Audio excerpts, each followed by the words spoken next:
na buhay na naig sa kamatayan. Alleluia, Alleluia. Panginoon ang naghirang sa tinubos niyang bayan. Nagpupuring mga hinirang, masayang nagdiriwang, magalak tayong lahat. Si Hesu Kristo'y nabuhay, na naig sa kamatayan. Alleluia, Alleluia. Sa ngalan ng Ama at ng Anak at ng Espiritu Santo, Amen. ang pagpapala ng ating Panginoong Hesu Kristo, ang pag-ibig ng Diyos Ama, at ang pakikipagkaisa ng Espiritu Santo, naway sumainyong lahat. At sumaiyo rin. Mga kapatid, aminin natin ang ating mga kasalanan upang tayo'y maging marapat gumanap sa banal na pagdiriwang. Inaamin ko sa makapangyarihang Diyos At sa inyo, mga kapatid, nalubha akong nakasala sa isip, sa salita, at sa gawa at sa aking pagkukulang. Kaya isinasamo ko sa mahal na Birheng Maria, sa lahat ng mga anghel at mga banal, at sa inyo, mga kapatid, na ako'y panalangin sa Panginoong ating Diyos. Kawan tayo ng makapangyarihang Diyos, patawarin tayo sa ating mga kasalanan at patnubayan tayo sa buhay na walang hanggan. Amen. Panginoon, kaawaan mo kami. Panginoon, kaawaan mo kami. Kristo, kaawaan mo kami. Kristo, kaawaan mo kami. Panginoon, kaawaan mo kami. Panginoon, kaawaan mo kami. Manalangin tayo.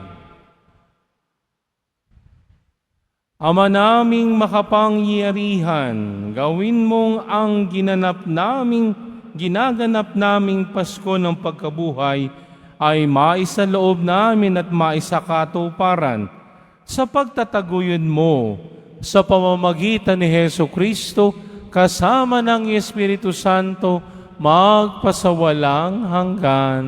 Amen. Magsiupo muna ang lahat.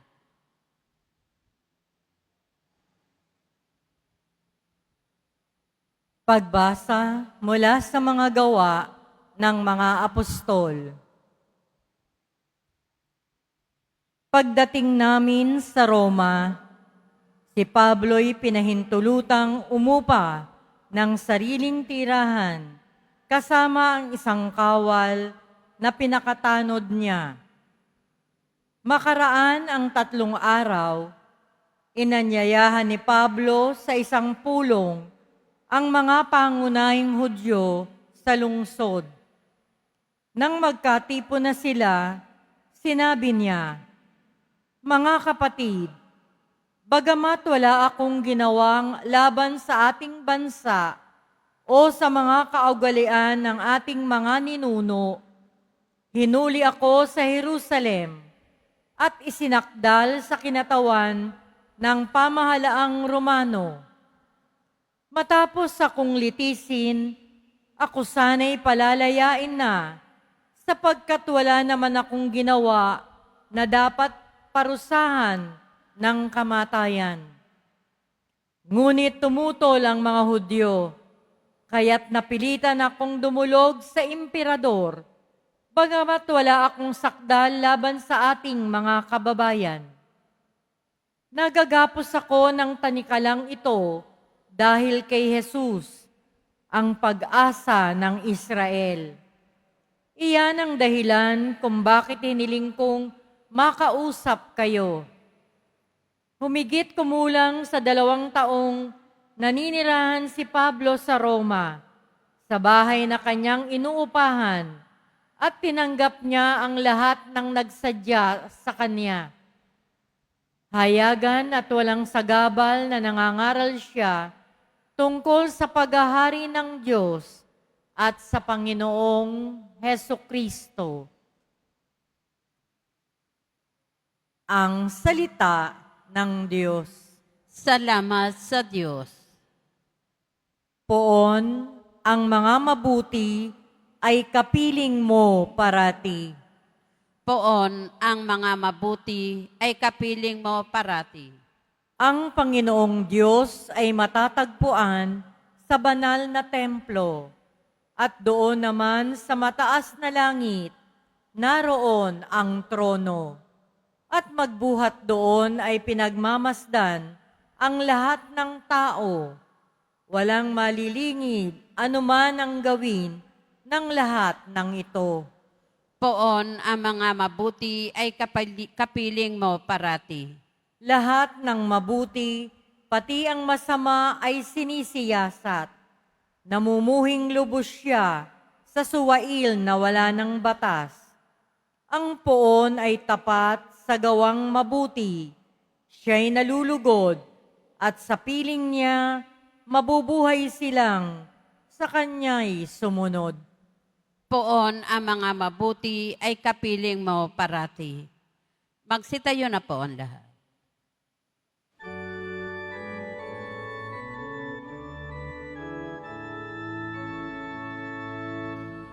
Hallelujah, Hallelujah, Hallelujah,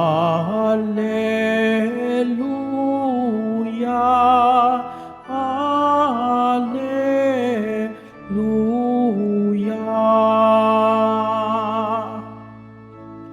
Espiritong isusugo, totoo ang ituturo, pangako ni Kristong guro. Hallelujah,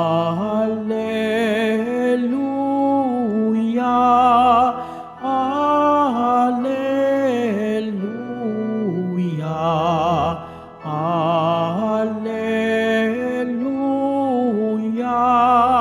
Hallelujah.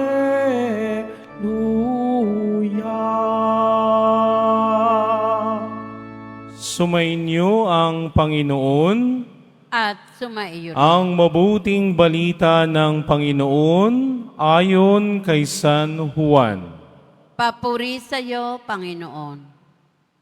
Noong panahon iyon, lumingon si Pedro at nakita niyang sumusunod ang alagad na minamahal ni Jesus. Yaong humilig sa dibdib ni Jesus nang sila'y naghahapunan at nagtanong, Panginoon, sino po ang magkakanulo sa inyo? Nang makita siya ni Pedro, tinanong nito si Jesus, Panginoon, ano naman ang mangyayari sa taong ito? Sumagot si Jesus, kung ibig kong mabuhay siya hanggang sa pagbabalik ko, ano sa iyo? Sumunod ka sa akin. Kumalat sa mga kapatid ang balitang hindi mamamatay ang alagad na ito, bagamat hindi sinabi ni Jesus na hindi siya mamamatay, kundi kung ibig kong mabuhay siya hanggang sa pagbabalik ko, ano ang sa iyo? Ito nga ang alagad na nagpatotoo tungkol sa mga bagay na ito. Siya rin ang sumulat sa mga ito at alam naming tunay ang kanyang patotoo. At marami pang ginawa si Jesus na kung susulating lahat, inaakala kong hindi magkakasya kahit sa buong daigdig ang mga aklat na masusulat. Ang mabuting balita ng Panginoon. Pinupuri ka namin, Panginoong Heso Kristo. Maga- Magsiupo muna. Magandang umaga po sa inyong lahat. Pakibati inyong katabi, mahal ka ni Lord. Palakpakan natin ang Panginoon sa araw na ito. Sabihin nyo nga, thank God I am blessed. Mas malakas. Tingnan mo ang katabi mo. Sabi mo sa katabi mo, thank God you are blessed. Mas malakas. Sabay-sabay nating sabihin, thank God we are blessed. Mas malakas.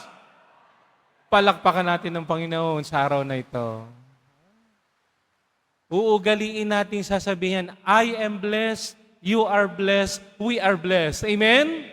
Sapagkat araw-araw pinagpapala tayo ni Jesus Nazareno. Amen? Palakpakan natin ang Panginoon sa umagang ito. Tayo ngayon narinig natin ang pinakahuling kabanata ng Ebanghelyo ni San Juan. Bakit ito ang narinig natin? Sapagkat mamayang gabi ay sisimulan na natin ang magdamagang pagdiriwang o vigil ng Pentecostes. Sapagkat bukas, linggo, ay ang dakilang kapistahan ng pagpanaog ng Espiritu Santo. At sa pagdating ng piyestang ito, tinatapos na natin ang mga panahon ng muling pagkabuhay. Ano po?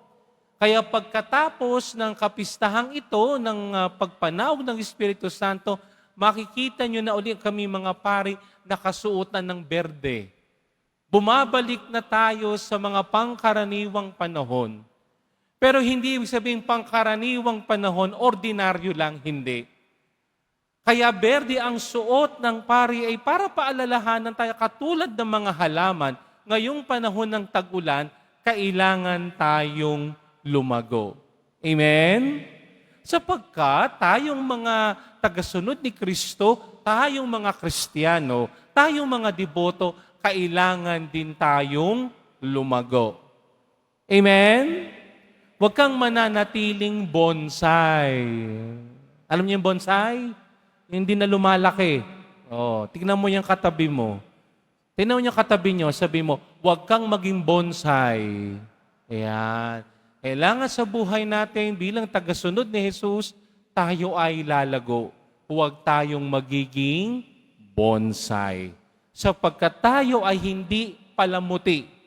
Tayo ay tinawag ni Jesus Nazareno upang tayo ay lumago at mamunga. Amen?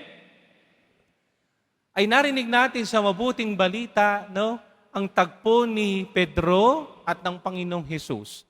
Subalit sa tagpong ito ay mayroong isang sumusunod na alagad. Sino yun? Yung pinakamamahal na alagad, si Juan. Na ang sabi sa ating mabuting balita, siya yung humilig, no? Nung naghahapunan sina Jesus at ang mga alagad at nagtanong, Panginoon, sino ang magtartraidor sa iyo? Abay, katatapos pa lang ito ng tagpo na kung saan itinanong ni Jesus si Pedro, mahal mo ba ako? Abangay naman ang tanong ni Pedro kay Jesus ay ganito, papaano naman ho siya? Kung titingnan ninyo, may pagkasarkastik ito si Pedro. Kasi alam ni Pedro na siya ang pinakamamahal na alagad. Pero pagkakatandaan natin, yung pinakamamahal na alagad, siya din ang pinakabata. Siya ang pinakabunso. Kaya siguro natanong ito ni Pedro sa Panginoong Jesus ay sapagkat ay nag-aalala siya. Sapagkat maliwanag na kay Pedro na silang lahat ay magbubuwis ng buhay para kay Jesus. Sila'y magiging martir para kay Jesus. Sila'y magbububo ng kanilang dugo para kay Jesus. Subalit papaano itong isang ito? No? Siya kasi pinakamaliit. No? Siya kasi pinakabunso. At siya yung pinakamamahal. Kung bagay nag-aalala si Pedro, paano pag nawala ka Panginoon, ay paano itong pinakamamahal mong alagad? No? May pag-aalala. Bakit? Kasi matatapos na ang paglalakbay ni Jesus dito sa lupa. Kailangan niya niyang bumalik sa Ama. Pero anong sagot ng Panginoong Jesus? Napakaganda. Kung ibig kong mabuhay siya sa pagpabalik ko, ano para sa iyo? Para baga dito'y sinasabi ng Panginoong Jesus, Pedro, kayo ay may kani-kaniyang tawag. Ay kung gusto kong ito ay aking panatilihing buhay hanggang sa pagbabalik ko, ano sa iyo? Amen? Ay, may pagkapakailamero din naman to si Pedro di ba ga? Anong pakialam mo kung ang gusto sabihin ng Panginoon ay kung gusto ko siyang pahabain ng buhay sa pagbabalik ko, ano para sa iyo? Subalit siyang pananalitang iyan ni Jesus, kung ating pagninilay-nilayin, ay nagsasabi ng ganito.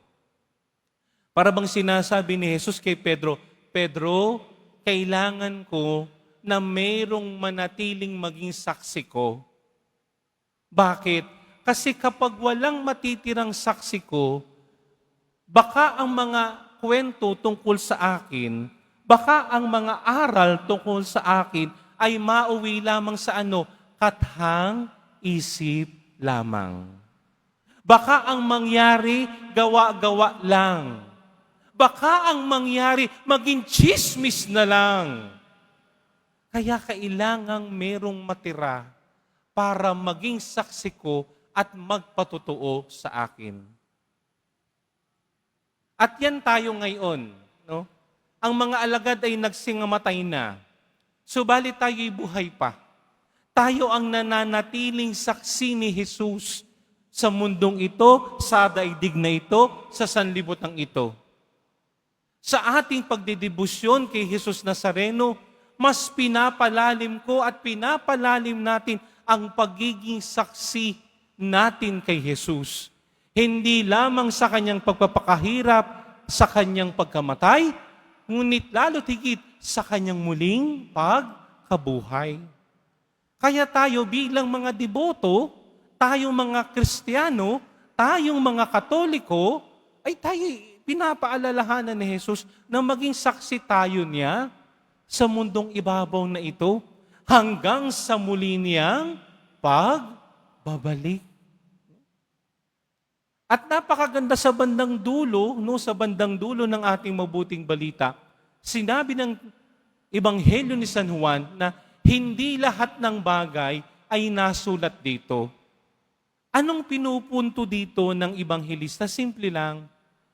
Yung lahat ng ginawa ni Jesus hindi magkakasya sa libro, sa dami. No?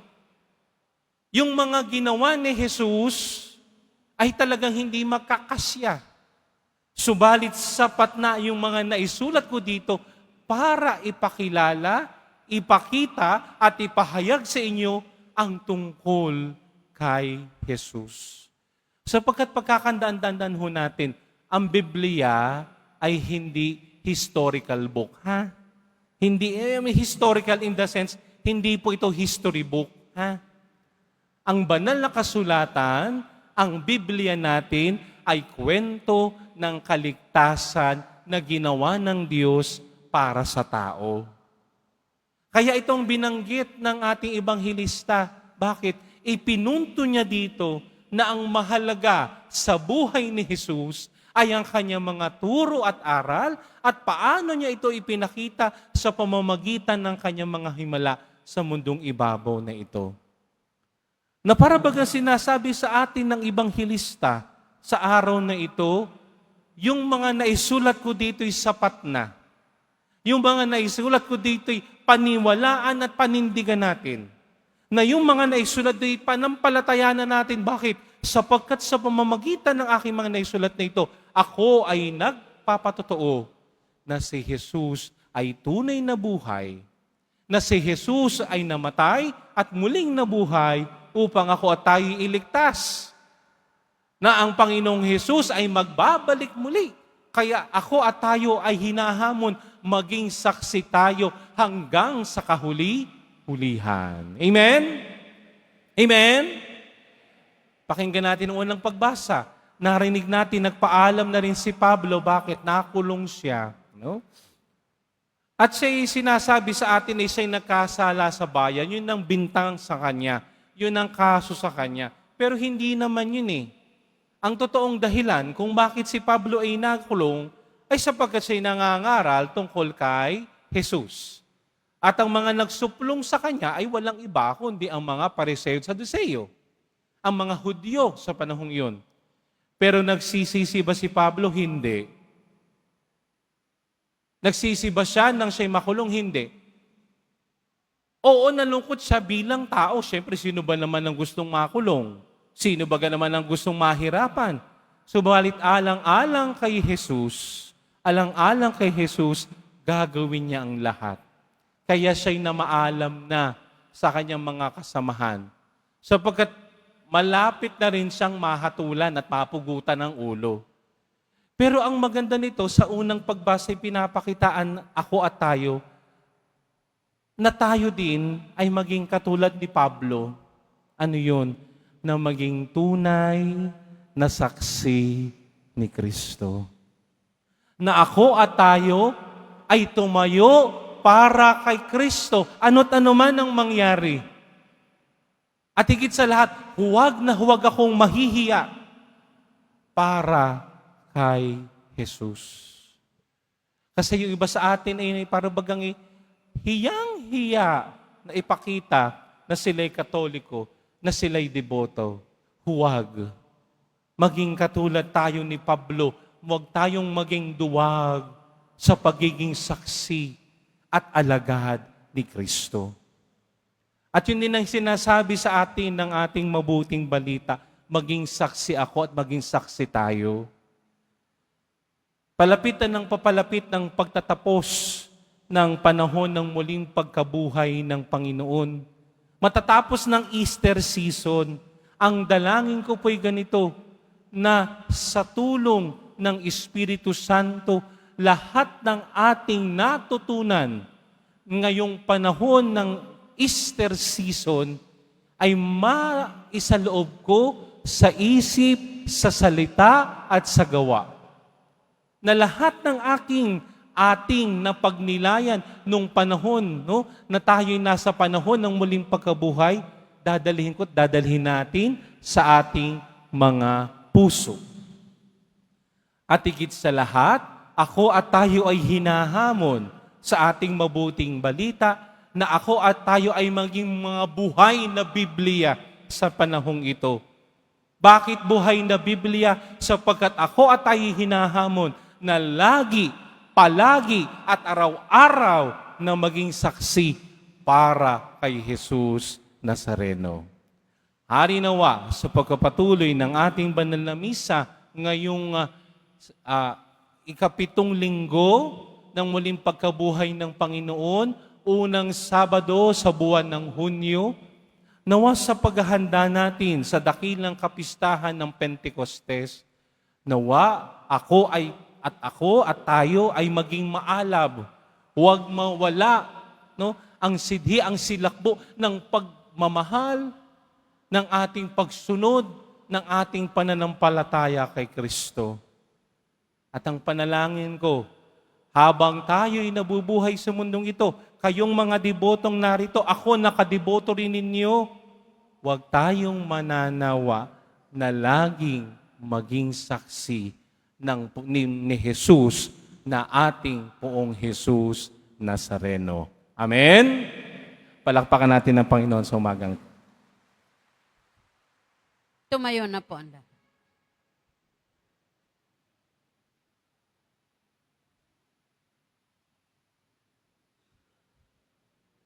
Minamahal kong mga kapatid, sa Jesus ay nakipamuhay sa mga tao upang maglingkod bilang pagsunod sa kanyang Ama, na nagnanais na unahin natin ng higit sa lahat ang mga bagay na nakalulugod sa Diyos.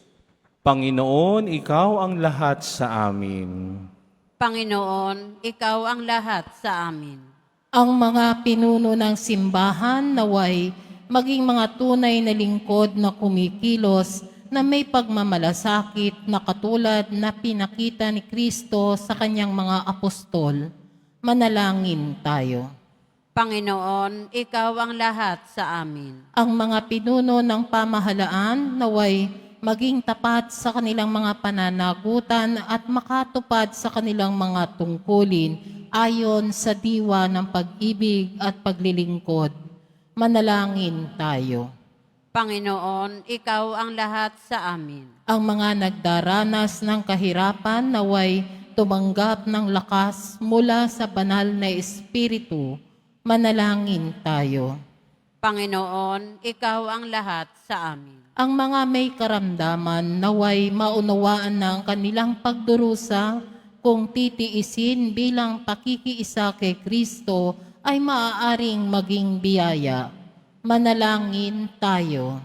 Panginoon, Ikaw ang lahat sa amin. Ang ating mga namayapang kamag-anak at mga kaibigan, naway magtamasa ng kapanatagan sa walang hanggang tahanan ng Diyos. Manalangin tayo. Panginoon, Ikaw ang lahat sa amin. Ama, binigyan ng iyong anak ng higit ng pagpapahalaga sa lahat ng mga bagay na makalulugod sa iyo. Kahit humantong pa sa kanyang pagpapakasakit para sa sangkatauhan, loobin mo na lagi namin siyang maparangalan sa tuwing ginagawa namin siyang pinakamahalaga sa aming buhay. Hinihiling namin ito sa pamamagitan ni Kristo na aming Panginoon. Amen. Magsiupo muna ang lahat.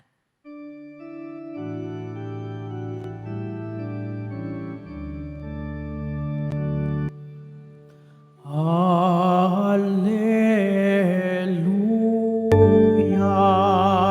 Alleluia.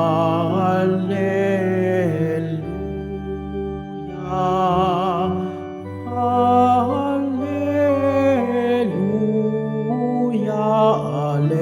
Alleluia. Alleluia.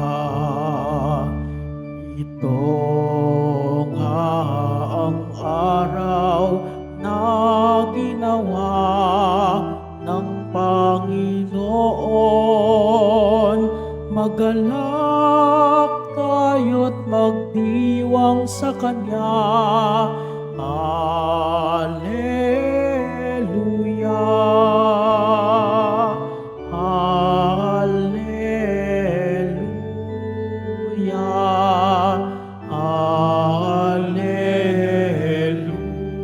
Alleluia. Alleluia. Alleluia. Alleluia. Tumayo na po ang lahat. Manalangin kayo mga kapatid upang ang paghahain natin ay kalugdan ng Diyos Amang makapangyarihan.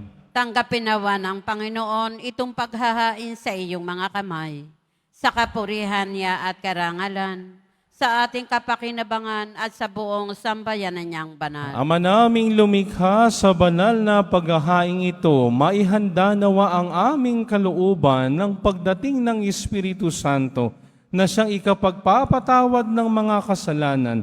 Iniluluhog namin ito sa pamamagitan ni Hesu Kristo kasama ng Espiritu Santo magpasawalang hanggan. Amen. Sumainyo ang Panginoon. At sumaiyo rin. Itaas sa Diyos ang inyong puso at diwa. Itinaas na namin sa Panginoon. Pasalamatan natin ang Panginoong ating Diyos. Marapat na siya ay pasalamatan. Ama naming makapangyarihan, tunay ngang marapat na ikaw ay aming pasalamatan ngayong ipinagdiriwang ang paghahain ng Mesiyas, ang maamong tupa na tumubos sa aming lahat.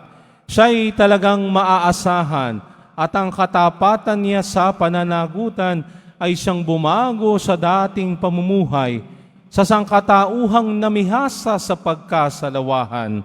Ang dangal ng tao ay ganap na itinampok upang mamana namin ng pakikipagkapatid kay Jesus.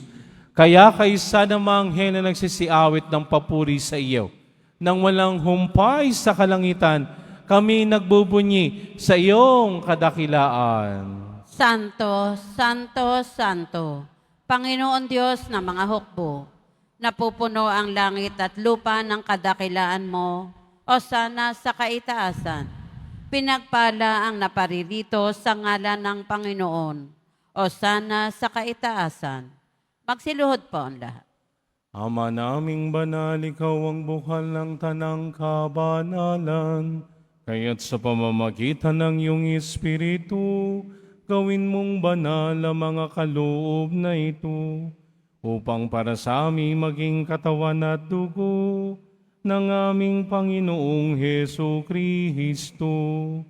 Bago niya pinagtiis ang kusang loob na maging handog, hinawakan niya ang tinapay, pinasalamatan kaniya, pinaghati-hati niya yun, Iniabot sa kanyang mga alagad at sinabi, tanggapin ninyong lahat ito at kanin.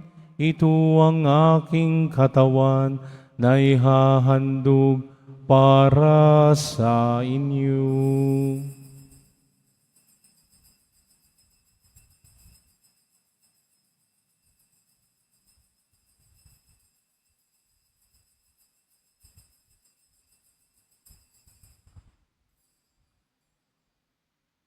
Gayon din naman ang matapos ang hapunan, hinawakan niyang kahalis, muli kanyang pinasalamatan, inabot niya ang kalis sa kanyang mga alagad at sinabi, tanggapin ninyong lahat ito at inumin, ito ang kalis ng aking dugo, ng bago at walang hanggang tipan, ang aking dugo na ibubuhos, para sa inyo at para sa lahat, sa ikapagpapatawad ng mga kasalanan.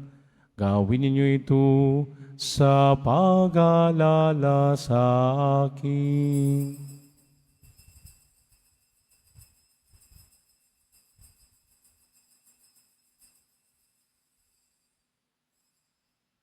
Tumayo na po ang lahat. Ipagbunyi natin ang misteryo ng pananampalataya. Si Kristo'y namatay, si Kristo'y nabuhay, si Kristo'y babalik sa wakas ng panahon. Ama, ginagawa namin ngayon ang pag-alaala sa pagkamatay at waling pagkabuhay ng iyong anak, kaya tiniaalay namin sa iyo ang tinapay na nagbibigay buhay at ang kalis na nakakalob ng kaligtasan. Kami nagpapasalamat dahil kami iyong minarapat at tumayo sa harap mo para maglingkod sa iyo. Isinasamo namin kami magsasalo-salo sa katawan at dugo ni Kristo ay maabuklot sa pagkakaisa sa pamamagitan ng Espiritu Santo. Ama, lingapin mo ang iyong simbahang laganap sa buong daigdig. Puspusin mo kami sa pag-ibig kay San Leon na aming Papa at ni Jose na aming Obispot ng Tanang Kaparian. Alalahanin mo rin ang mga kapatid naming nahimlay na may pag-asang sila'y muling mabubuhay, gayon din ang lahat ng mga pumanaw. Kaawaan mo sila at patuloyin sa iyong kaliwanagan. Kaawaan at pagindapatin kaming lahat na makasalo sa iyong buhay na walang wakas. Kaysa ng mahal na Birheng Maria na ina ng Diyos, ang kanyang kabiyak na pusong si San Jose, kaysa ng mga apostol at ang lahat ng mga banal na namuhay dito sa daigdig ng kalugod-lugod sa iyo, maipagdiwang nawa namin ang pagpupuri sa ikararangal mo sa pamamagitan ng anak na aming Panginoong Hesu Kristo. Sa pamamagitan ni Kristo, kasama niya at sa Kanya, ang lahat ng parangal at papuri ay sa iyo, Diyos Amang makapangyarihan, kasama ng Espiritu Santo, magpasawalang hanggan.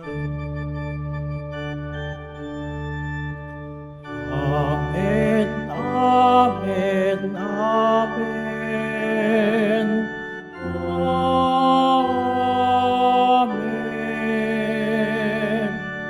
Amen. Amen, amen, amen. Amen. Sa tagubilin ng mga nakagagaling na utos sa turo ni Jesus na Panginoon natin at Diyos, ipahayag natin ang lakas loob. Ama namin, sumasalangit ka. Sambahin ang ngalan mo, mapasa amin ang kaharian mo. Sundin ang loob mo dito sa lupa para nan sa langit. Bigyan mo kami ngayon ng aming kakanin sa araw-araw at patawarin mo kami sa aming mga sala para ng pagpapatawad namin sa nakakasala sa amin. At huwag mo kaming ipahintulot sa tukso at iadya mo kami sa lahat ng masama. Hinihiling namin kami adya sa lahat ng masama, pagkaluban ng kapayapaan araw-araw, iligtas sa kasalanan at ilayo sa lahat ng kapahamakan, samantalang aming pinananabigan ng dakilang araw ng pagpapahayag ng tagapagligtas naming si Hesu Kristo. Sapagkat iyo ang kaharian at ang kapangyarihan at ang kapurihan magpakailanman. Amen. Panginoong Hesu Kristo, sinabi mo sa iyong mga apostol, kapayapaan ang iniiwan ko sa inyo, ang aking kapayapaan ang ibinibigay ko sa inyo. Tunghay mong aming pananampalataya at wag ang aming pagkakasala. Pagkaluban mo kami ng kapayapaan at pagkakaisa ayon sa iyong kalooban, kasama ng Espiritu Santo, magpasawalang hanggan. Amen. Ang kapayapaan ng Panginoon ay laging sumainyo. At sumaiyo rin. Magbigayan tayo ng kapayapaan sa isa't isa. Kordero ng Diyos na nag-aalis ng mga kasalanan ng sanlibutan, maawa ka sa amin. Kordero ng Diyos na nag-aalis ng mga kasalanan ng sanlibutan, maawa ka sa amin. Kordero ng Diyos na nag-aalis ng mga kasalanan ng sanlibutan, ipagkaloob mo sa amin ang kapayapaan. Magsiluhod po ang lahat. Ito ang kordero ng Diyos, ito ang nag-aalis sa mga kasalanan ng sanlibutan, mapapalat ang inaanyayahan sa kanyang piging. Panginoon, hindi ako karapat-dapat na magpatuloy sa iyo, ngunit sa isang salita mo lamang ay gagaling na ako.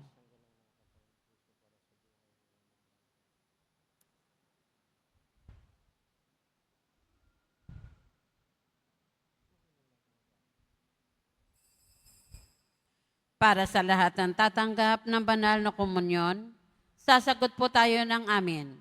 Pagkasabi ng pari o ng lay minister ng katawan ni Kristo, at isubo agad sa bibig bago umalis sa harapan ng pari o lay minister. Sumunod po tayo.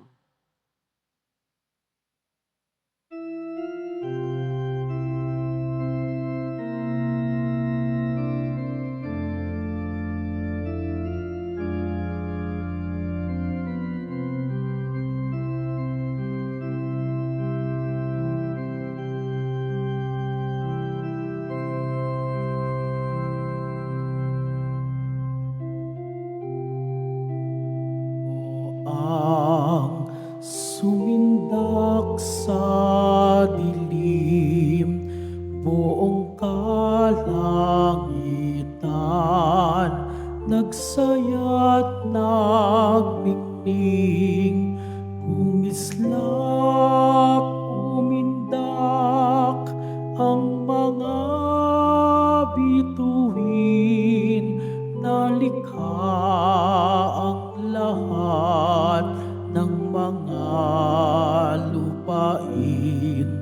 Pag-ibig mo, Ama, ay hatid mo sa amin, malaya't matindi, hindi nagmamaliw.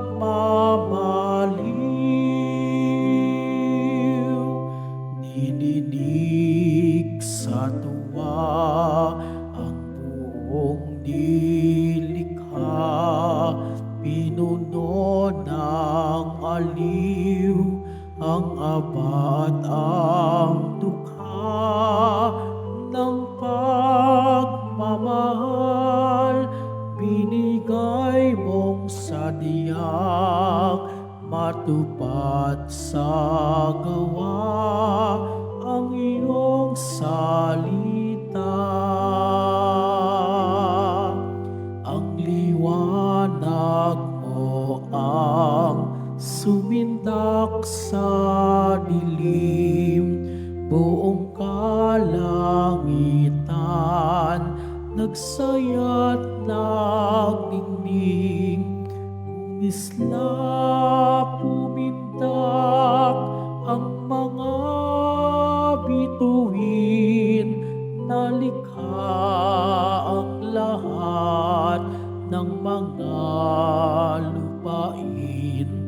Pag-ibig mo, Ama, ay hatid mo sa amin, malaya't matindi, hindi nagmamaliw. Ang liwanag mo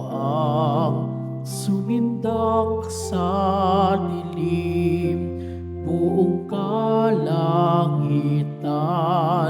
nagsaya't nagningning, kung islap umindak ang mga bituin, nalikha ang lahat ng mga lupain. Pag-ibig mo, Ama, ay hatid mo sa amin, malaya't matindi, hindi nagmamaliw.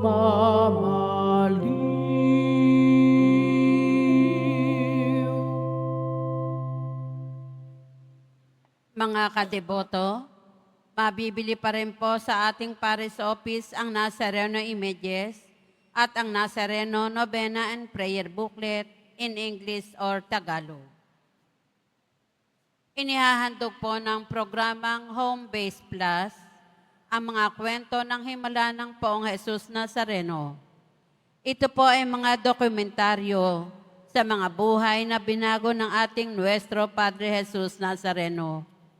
Mapapanood po ito bukas, Linggo, sa ganap na ika-6 ng umaga sa GMA 7.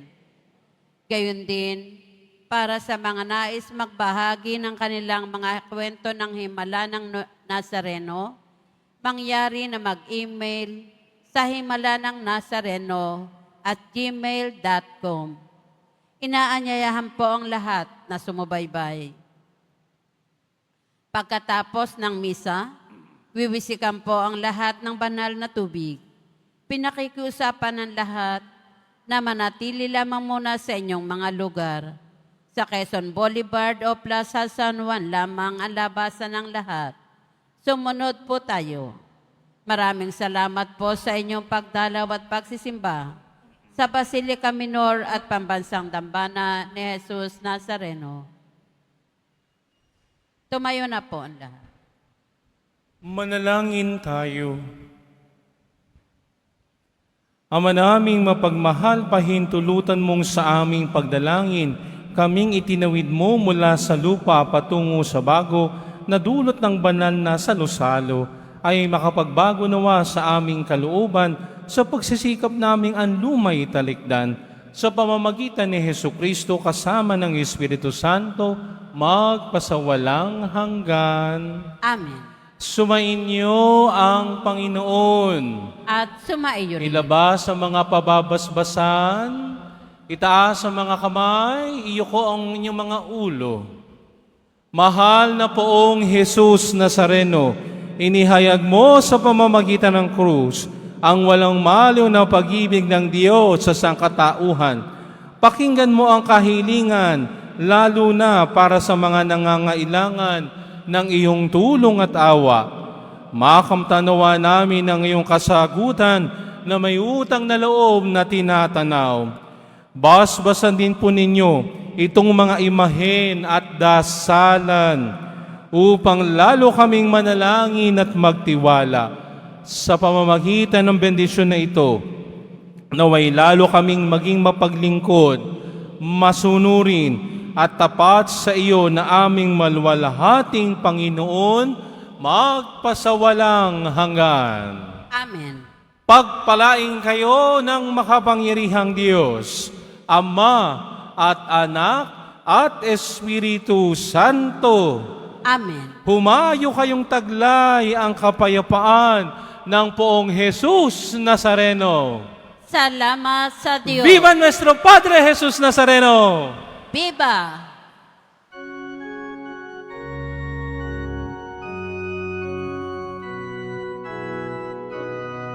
Nuestro Padre Jesus Nazareno, sinasamba ka namin, pinipinto ka namin, aral mo ang aming buhay at kaligtasan. Nuestro Padre Jesus Nazareno, iligtas Ligtas mo kami sa kasalanan. Ang krus mong kinamatayan ay sagisag ng aming kaligtasan. Nuestro Padre Jesus Nazareno, dinarangal ka namin.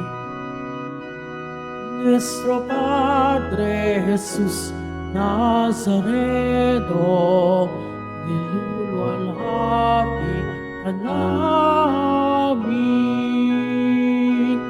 Nuestro Padre Jesus Nazareno, dinarangal ka namin. Nuestro Padre Jesus Nazareno, niluluwalhati